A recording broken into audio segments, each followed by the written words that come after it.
Today we have return guest Rebecca Sturgeon, who also featured in episode 186 of this podcast, where she spoke about guerrilla prescribing. Now, if you have no idea what that is, you're going to have to listen to that episode to find out. Today, though, she is going to be sharing something really special with us. She's going to be telling us about the life of Elvia Bury, who is a homeopath in South Africa that passed away last year in August at the age of 94, and all the incredible work she did in the townships in Africa. So enjoy this beautiful storytelling that Rebecca will be sharing with us today. And if you want to book a consultation with Rebecca, who will be in London in the near few months, you can just check out the show notes for her email. Thanks for listening. Welcome to the Homeopathy Hangout, where we discuss all things homeopathy from around the world. And now my mum and your host, Eugenie Kruger. Hello, homies, and a very warm welcome to Homeopathy Hangout. Today, we get to hang out with a super fun return guest, Rebecca Sturgeon, who also featured in episode 186, and she's in South Africa. Welcome to the show, Rebecca. Thank you very much, Eugenie. Thank you for asking me back on again. It's so good to have you on, and anybody who wants to know how you were introduced to homeopathy and your story, they'll have to go on to episode 186. It's called Guerrilla Prescribing, and you're such a fantastic storyteller, and there was some amazing, incredible stories on there. So if you haven't listened to that episode, go and check it out. But today we're going to be talking about a very special person who you were fortunate enough to be part of their life. And I don't know how many people around the world would have heard about her, but I'm going to leave the floor to you, Rebecca. I want you to introduce us to this beautiful person who unfortunately passed away at the end of last year. Hey. Absolutely. Right? Yeah. So tell us about who she is and tell us about her story. So I'm going to tell you about Elvia Bury. She was born in 1928. And as you said, lots of people have actually worked with Elvia. I'm a lucky one as well to have worked with Elvia. She mentored many people, and I don't believe that I have any more information than anyone else, but maybe they do. But I just want to use a disclaimer. So what happened, Eugenie, was before she died, I said to her, Elvia, please let me take your homeopathic story. People will be fascinated with this. And she was always reluctant to say anything. So over the course of about 2 years before she died, every time I visited her, I would ask her questions. And so this is the story that I got out of her quite reluctantly, but eventually I did. Yeah. So I'm going to just do it as a timeline of her life. So Elvia Bury is a homeopath, obviously, and that's why we're talking about her, but she's a lay homeopath. And she has quite a remarkable story. So as a child, her mother was a severe asthmatic. Elvia described her family as very poor in South Africa. Her mother had severe asthma, and Elvia would spend, as a child, her time on her knees praying to God.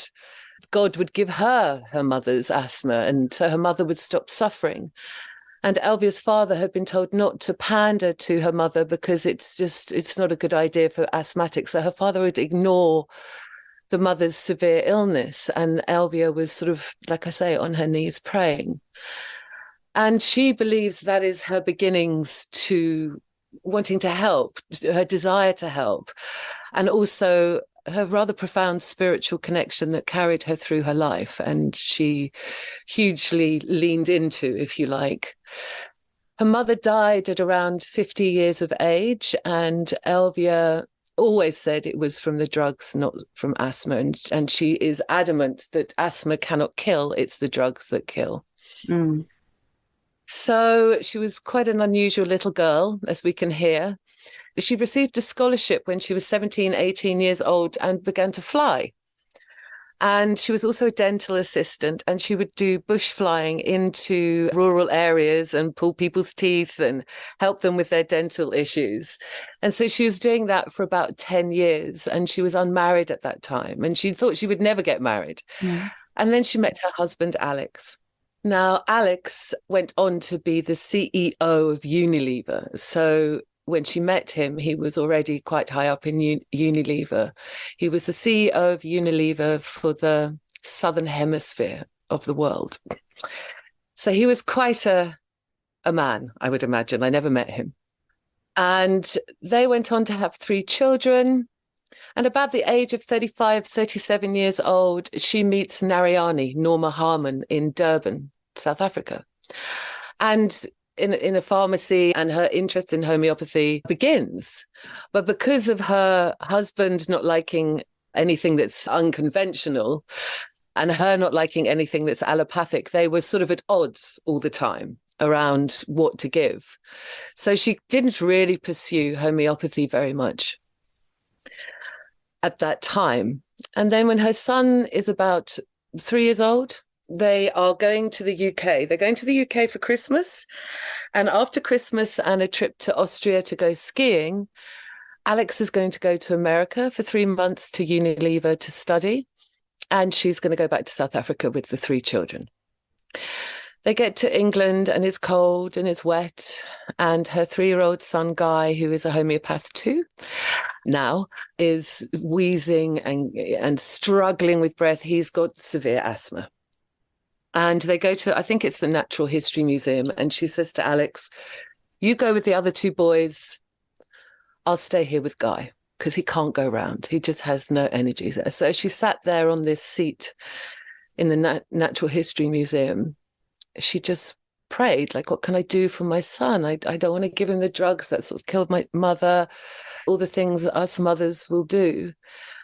And she suddenly thought to herself, I'm going to ask Alex for a present. And I'm going to ask him if he will take our son to a homeopath here in the UK. And if he does that and it doesn't help, then I will never pursue it again. Mm. So she said to Alex, I know what I want for my Christmas present. And he said, what do you want? He was thinking she wanted a mink coat or something, which, as she said at the time, wasn't her style. Yeah. So she said to him, will you take Guy to the homeopathic hospital in London? And if it doesn't work, I will never ask again. And Alex said yes. Wow. Unfortunately, the homeopathic pediatrician, Dr. Frobisher, was fully booked at that time, and they could only go to see him privately. So Alex, on his own, which Elvia was very nervous about, took Guy to Wimpole Street to see Dr. Frobisher. Wow. I know. And Elvia said she was like nail biting, thinking, you know, it's the dad. He doesn't know anything. He's never around the child, knowing the questions that a homeopath might ask. But anyway, that was the deal.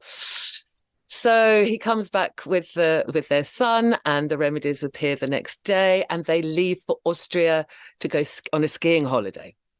She immediately starts with the remedies with Guy, and Guy is rolling in the snow and skiing with ruddy cheeks. You know, totally 100% different child. Amazing. She can't believe it. Alex doesn't say much about it.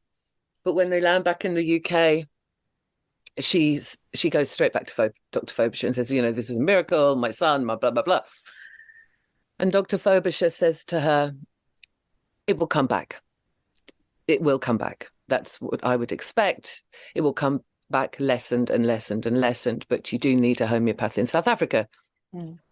Excuse me, I've got a horrible cough at the moment. It's okay. That's what the editor is for. I'm just thinking, was Frobisher... Thank you, editor. I love you. Yeah. Sorry.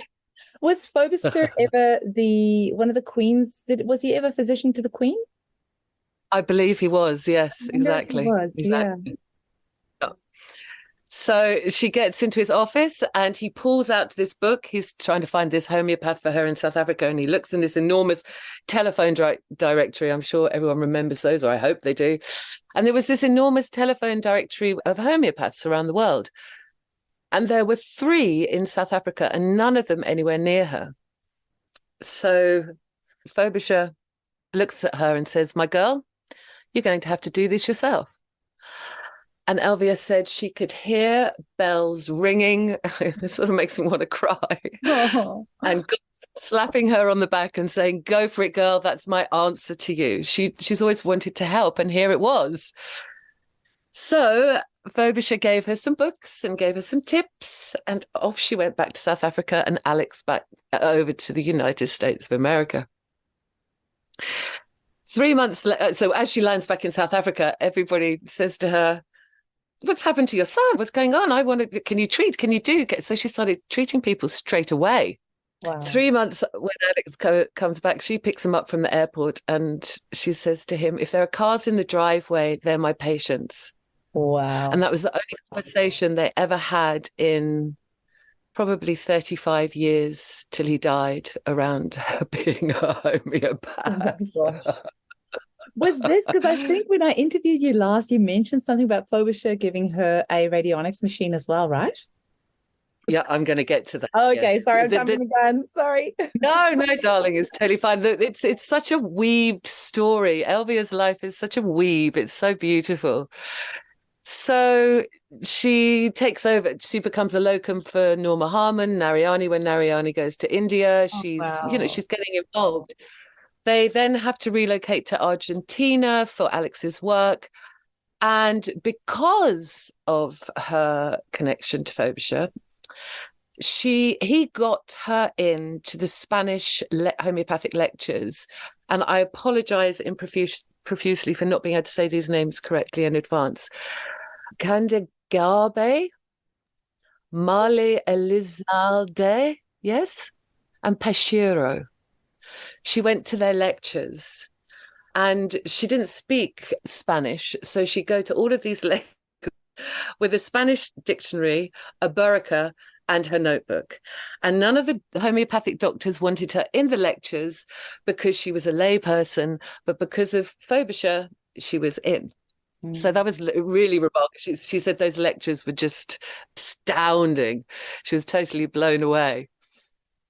So then she was now, the story goes on and to exactly what you were talking about, the radionics machines. She's trying in Argentina to find a good pharmacy, and she's told the homeopathic pharmacies aren't great. There's one, but it's miles away. She's also struggling in South Africa with pharmacies. So again, on a visit to the UK, she goes to see Frobisher. And she says, these are my problems. You give a prescription that you think is going to work. And I don't know whether it's the prescription or the medicines. I don't know if I trust the medicines.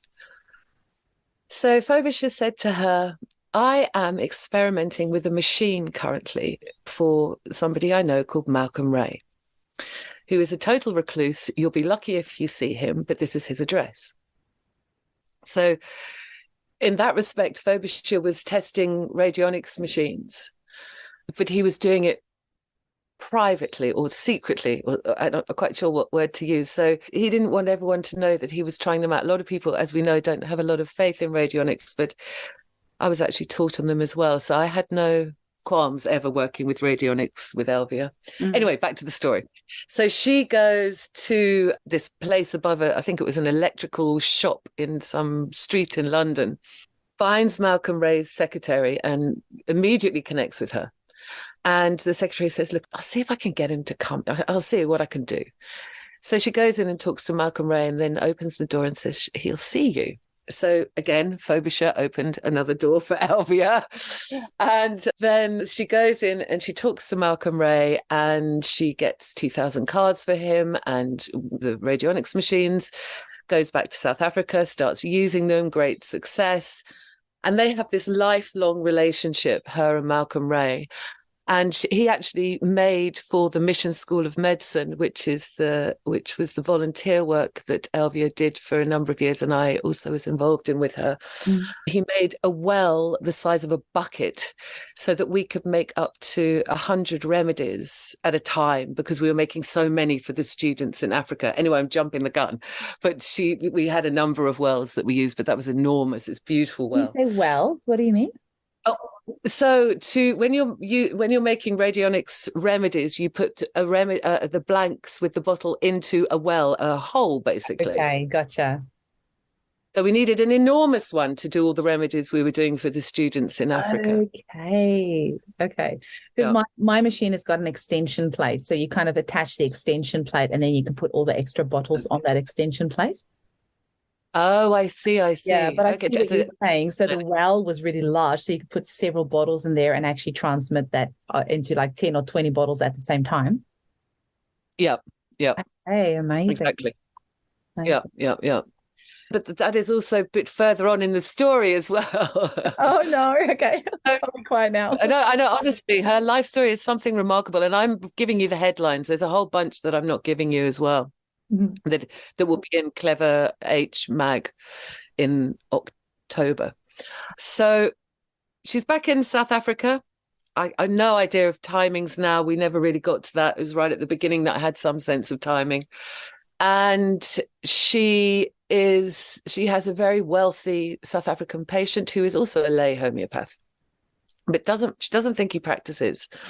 He dies, and the daughters come to her and say, Elvia, would you go through my father's book, a lot of homeopathic books, and we really don't know who's who in the zoo. And so Elvia takes Guy with her, her son, who's also a homeopath by now. 2 of her sons are homeopaths, actually.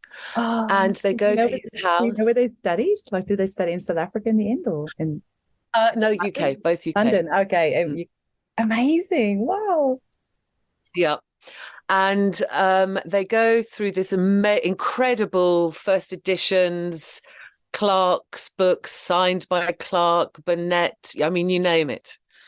All in this book collection. He was basically buying rare, extremely valuable homeopathic books.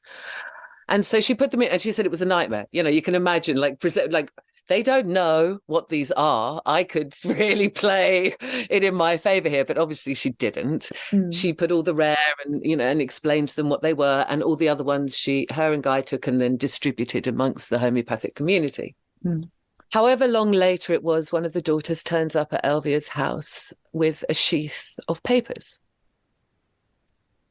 and says, we found this in Dad's safe and we've got no idea what it is, and we're wondering if you do. And Elvia looked at this 300 plus pages in this woman's hand, old pages, and said, I'll see what I can do. And she just felt that it was something very important.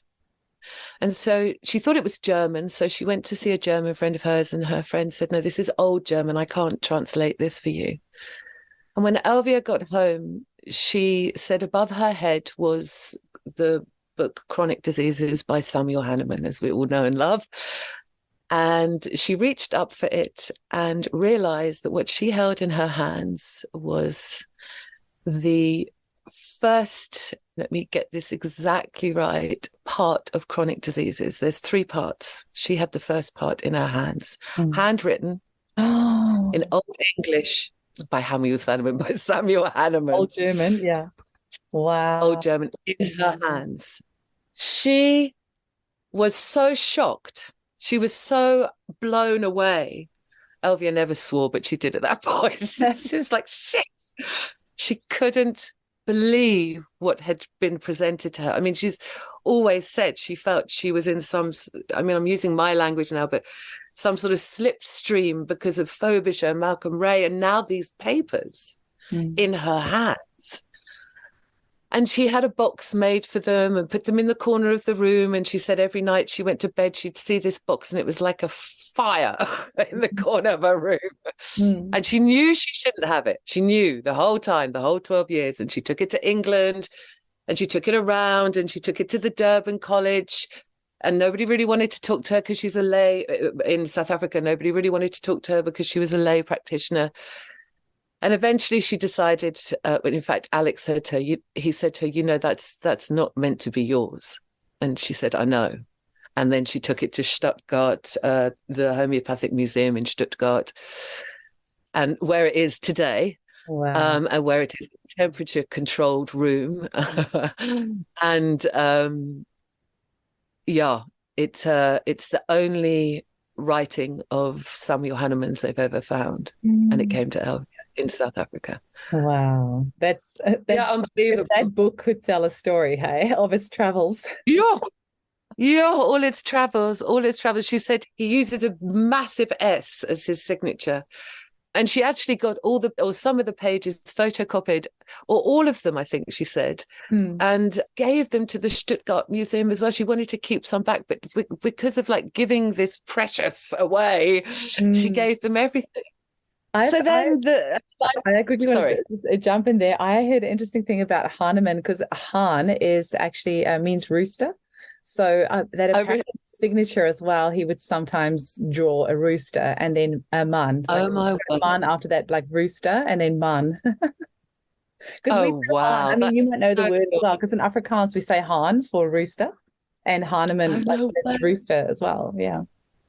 That's Apparently, yeah, amazing. apparently had a bit of a sense of humor there. So it's funny that you said that the S was so huge because I have read the story about him doing that with his surname as well, with a rooster and then man next to it. How funny. Yeah. Well, also apparently in that Stuttgart museum, there's also his tobacco pouch, his pipe. You know what I mean? It's like, okay. Wow. So life goes on for Elvia, and Alex dies. I think he dies in 2009.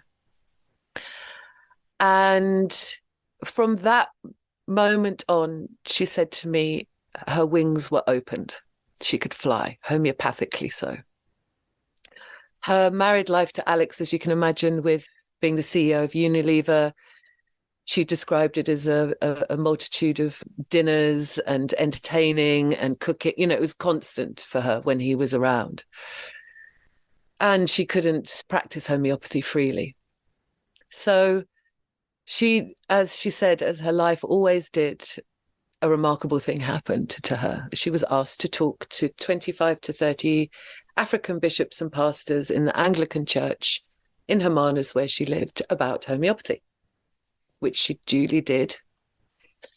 And then they asked her if she wouldn't train them, which she duly did in Hermanus, South Africa.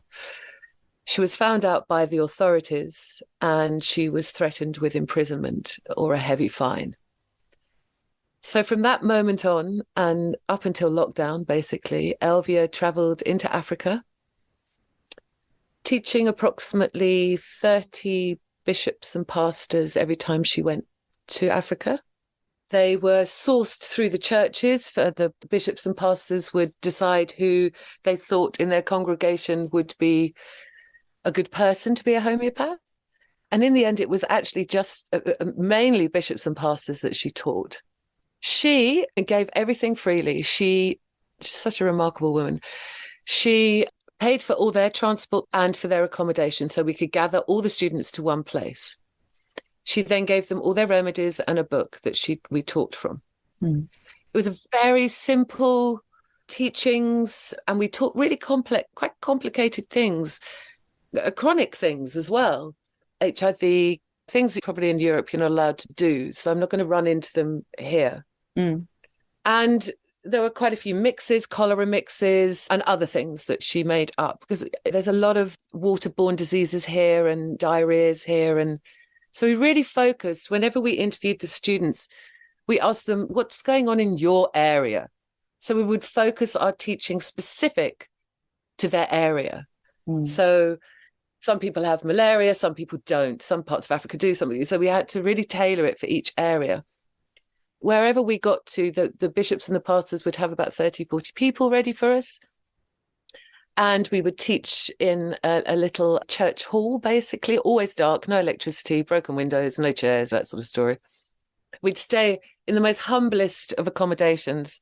It was never, we were there to teach. That was the plan.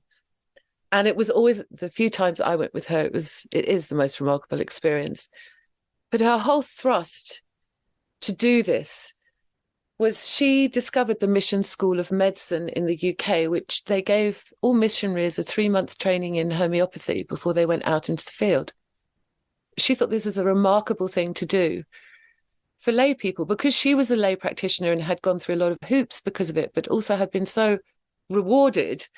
She knew that there was such a place for lay practice. And she always said, if I can do it, anyone can do it. And that's how she fundamentally believed it. So she knew the bishops and pastors could pick it up. So she basically, her underlying motivation to do all of this, inspired through the Mission School of Medicine, was to prove that homeopathy works in the world beyond all reasonable doubt. That's always been her mission. That still is her mission. That is still the mission of the Mission School of Medicine. So that's still going. The mission school's still going. It is. Elvia left some money for the Mission School of Medicine, which obviously won't last very long. Basically, what it looks like that we can do is just pay for registration for them for a few years, and then that will fall away. So we're trying to find solutions. Guy and I work with the bishops and pastors, not daily, but weekly. But we've been doing that for a few years. But Elvia used to run it more. Now we've taken it over, and we're just going to do our best, basically. Amazing. I mean, there's so many students out there, Eugenie. We don't even know how many students are out there now. We haven't got a flipping clue. She trained so many, and she also would say to each student, you practice for a year and then you train someone. Wow. So we don't know how far it's gone. We do not know how far wide it is. We don't really know even how to get reporting. We try to get reporting because, of course, that's the proof. But as you know, a lot of people don't even have access to internet. So, yeah, they can't even report to us. And how they report is often like 57 cholera, 8 cancer. You know what I mean? It's like, okay, great. What remedies, by the way? Yeah. So it's quite difficult to collate the information. And so Guy is one. You said 2 of the sons are homeopaths. Are they practicing in South Africa? And I mean, she was in her 90s when she passed, right? So they must be in their 60s or so. Yeah, Guy just turned 60. Elvia died at 94. I must tell you this story. Yes. She'd been unwell for a while. I'd been to see her a couple of times, and then it got to be like only family. And I phoned one night and I just said, please just send her my love. The next morning, apparently, they were like, you have to go to the doctor. We're not doing, you got to go to the doctor now. Elvia, go to the doctor. And she's like, okay, all right. So she put this off for months, basically. She never wanted to go to doctors. But she was like, okay, I'll go. They got her dressed. She went into her living room. She said, I feel a bit funny. She sat down. She took 2 breaths and she was dead. Oh. What a blessing. What a blessing. Wow. I mean, that's just so poetic for somebody that did so much for so many and lived to be 94, and that was the way that she passed, that it couldn't have been more perfect. Like, what a life lived in service and in flow, and in just that divine flow, that when you are living your soul's purpose, everything aligns, and that is just absolutely incredible. And was it the end of last year? Has the end of 2022 that she passed? It was August the 11th, 2022. Yeah. Oh my goodness. Wow.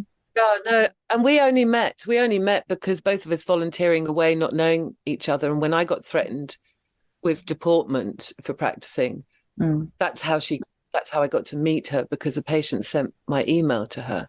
Oh, wow. And so we sort of collided, but thank goodness, amazing, the silver lining.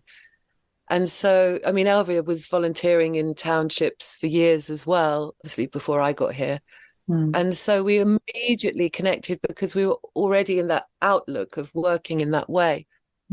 So like I said, I'm giving you the headlines of Elvia's life. There's an enormous amount of other information in the article I wrote. I don't have it all. I wish I did.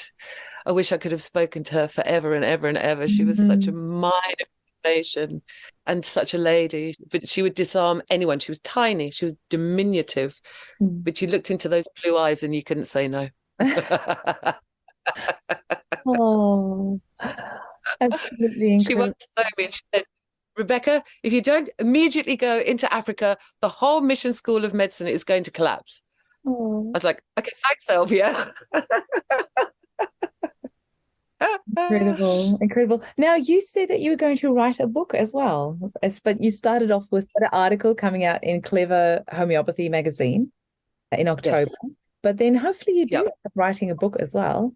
Well, let's see. Now, you mentioned about Hermanus before, and for anybody who doesn't know Hermanus in South Africa, it's just one of the most beautiful seaside towns, and they have the best markets. I remember as a little girl going to the markets there when we went there on holidays, and a certain time of year you can watch the whales there. It's just such a beautiful town. So how lucky for you to have, you went to visit there, or did you live there for a while as well? No, that's where Elvia lived. I would go there every month for a week. Yeah, it was remarkable. But now you live in this really cool as off-grid community, right? In Cape Town. And was it Nyasa that Yeah, it's near Neisner. It's near Neisner. Yeah, yeah, Oh, it's yeah. Wilderness. Was it Wilderness you said? Hey. It's Wilderness. Yeah, Oh, yeah, my yeah. sister-in-law sent me photos of them going there on holiday. It looks incredible. It's beautiful. Yeah, Well, South Africa is beautiful. it is beautiful. And then you're going from off-grid Cape Town to you back to the UK, or are you going back and forth, or moving back there for good now, or what's happening there? So I have been given an opportunity to be able to go back there with ease. It's quite tricky going back to England in a way, for me. I've been here for 21 years. Oh, wow. And so it feels like I'm stepping out. And it's been interesting to me, Urgently, that I've even done interviews and talked about the things that I've been up to, because I have felt quite hidden in the 21 years I've been here. So yes, I'm going to be moving to Bath. I will still keep my connection to South Africa because it's very dear to me. And I'll be coming back here a couple of times a year, I feel. And yeah, but I'll be predominantly in Bath for the foreseeable future. And then, yeah, it's quite exciting. I'm hoping to get a position at Neal's Yard in Bath and be their homeopath, which would be a real honour. And also be more involved in different things in England, which with other homeopaths. I mean, it's a bit nerve-wracking, Urgently, because I've been working in townships predominantly for 21 years, and now I'm going to go into first world, lots of rules. Yeah. I just hope I don't make a total mess. So I'm hoping to know what I can and can't say really in advance, because, I'm out of the loop. I'm really out of the loop. Yeah, that's one thing my husband often says he probably misses the most about Africa, is that there's just like jungle rules there. Like anything goes. Absolutely. And we love the Wild West. We love it. We get really frustrated sometimes over here with all the rules and regulations, and you need a bloody permit for everything. And it's going to be a culture shock for you, that's for sure. So you'll still be seeing private clients. So if any of our listeners want to book a session with you, they can just contact you through the email address in the show notes. Absolutely. Yeah, absolutely. Okay. Because of lecturing about the dangers of Wi-Fi and social media, addiction to social media, I have no social media. I now no longer have a web page. I'm so old school. I love it. Well, it really is the way to go. My heart breaks every day in clinic when I see these little kiddies on their iPads, and you just know it's 90% of their ADHD, behavioral disorders, and their health complaints because they are just plugged into technology so much, and in the schools as well. It just makes me sick. Yeah. But let's not finish off on that. Let's finish off on a positive note. What do you feel is some of your highlights? If you think of your 20 plus years in South Africa, leave us with a couple of highlights of what that's been like for you living and working in South Africa, like some of the good memories that you'll be taking back with you to England. Walking around a South African township and people shouting at me out of their doors, Sissy Reeves, Sissy Reeves. Oh, I used to love that. Everyone knew me as Sissy Reeves. And as you know, that sister Rebecca, basically. Yeah. And I suppose, there's so many beautiful things about South Africa. I mean, but meeting Elvia, it has been one of the most profound experiences of my life. She took me under her wing when I was on my knees, and she said, right, you're going to be with me now. And we just went for it. It was such an honor to be around her. Every month for a week, I'd go there, and all we would do is eat, breathe, smell, touch, taste homeopathy. She had a cook. I never had to cook. I never had to wash. That's all we did. And it was bliss. I've been working so much on my own in townships, just on my own, under the radar, that to have someone like that walk into my life was just from heaven. It really struck me when you said that you the two of you got in touch because of you being threatened with legal action as well. And I just have to think this of all the times in my life where something devastating has happened and the beauty that has arisen out of that. And sometimes when you're right, like you never could have known. I can just imagine those people trying to deport you for practicing without a license or whatever. And I can just imagine it would have gone through your head, oh my gosh, my life's destroyed, what now? And then the shining light coming into your life, because that is so often what happens in our lives, right? Like our biggest lows Yep. can turn into some of our most incredible blessings in our life. I must say, when I got that email to say desist, basically, Mm. actually couldn't think for about 2 days. I couldn't think straight because I'm so passionate about homeopathy, and I've been working in townships. I was under the radar, but I was giving and I was doing the thing I could do best. And suddenly I'm in this place where I can't do it at all. Mm. And I couldn't breathe. I couldn't think. And then I just had to like wade through this weird sensation of, if I'm not a homeopath, if I'm not doing homeopathy, what am I doing here in this life? I mean, literally like those sort of thoughts.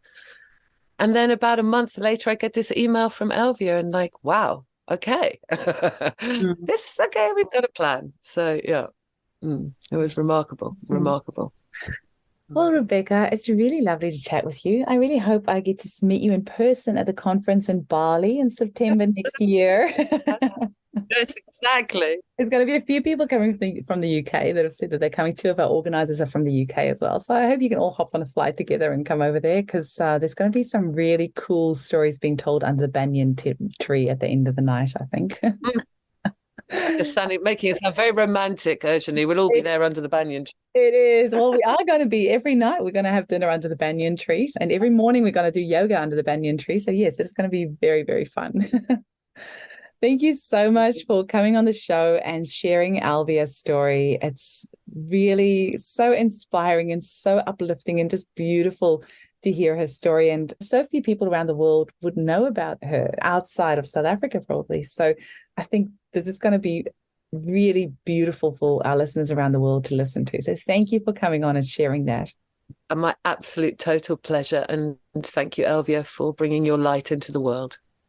Oh, speak with you soon. Thanks, love.